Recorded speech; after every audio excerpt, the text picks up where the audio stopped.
नाज़रीन, हैदराबाद में सिंधी अदबी संगत पारां बहरिया टाउन इंतजामिया पारां मलीर में सिंध के क़दीम वसदन ऐं ॻोठनि खे डाहे मसमार करण ऐं सिंध अंदर धारियनि की आबादकारी खिलाफ ओल्ड कैंपस का प्रेस क्लब ताईं एहतजाजी रैली कढ़ी वई। उन हवाले से पेश है मुदस्सिर अब्बास की रिपोर्ट।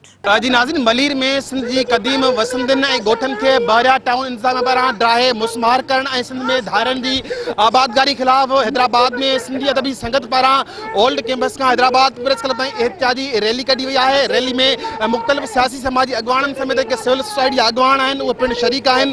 असीं हिन रैली में शरीक अगवाननि सां ॻाल्हि ॿोल कंदासीं। Town DHA commander city ASF जुल्फकाराबाद ऐं ॿियूं जेके स्कीमूं आहिनि सिंध में वालार जो मनसूबो आहिनि ऐं सिंधियुनि खे अक़लियत में बनाइण जो मनसूबो आहिनि, जंहिंजे ख़िलाफ़ सिंध जा अदीब, सिविल सोसाइटी, औरत तंज़ीमूं, शागिर्द तंज़ीमूं, सियासी पार्टियूं सॼी सिंध में अॼु एहतजाज करे रहियूं आहिनि।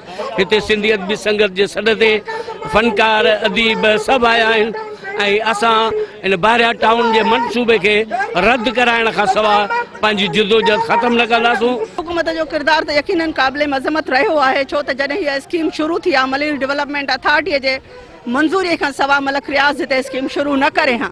इहो हाणे आलम अश्कार ॻाल्हि आहे त गवर्नमेंट जे ताउन सां ई सहकार सां ई हिन क़िस्म जी स्कीम शुरू थी, तंहिंजे करे ई सिंध जो अवाम बार बार इहो मुतालबो करे रहियो आहे त इहे जेके ॻोठ आहिनि उन्हनि ॻोठनि खे लीगलाइज़ करे मालकाना हक़ ॾिना वञनि। एहतजाज आहे सिंधी अदबी संगत सिंध पारां सॼे सिंध में सिंध जे सभिनी प्रेस क्लबनि जे अॻियां कशमोर खां केटी बंदर खां कारोंझर ताईं जेका सॼी सिंध आहे, लाड़ उचोलो विच थर काछो, जंहिंमें सिंध जे अदीबनि कलमकारनि पारां हिकु एहतजाज नोट करायो वियो आहे।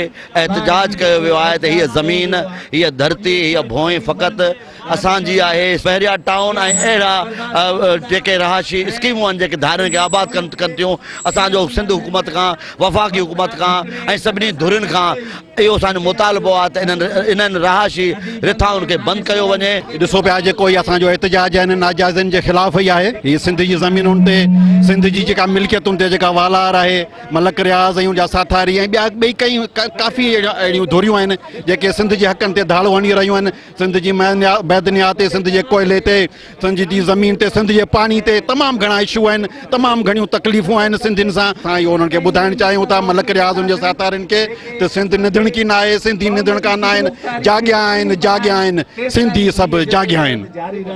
जे मक़ामी माण्हुनि खे बेदख़ल करण लाइ जेका साज़िश कई पई वञे, असीं सिंध जा अदाकार, फनकार, शाइर, अदीब सिंधी अदबी संगत सां गॾु निकिता आहियूं। असीं चाहियूं था त इहो ॾाढ, इहो ज़ुल्म या बर्बरियत बंदि कई वञे।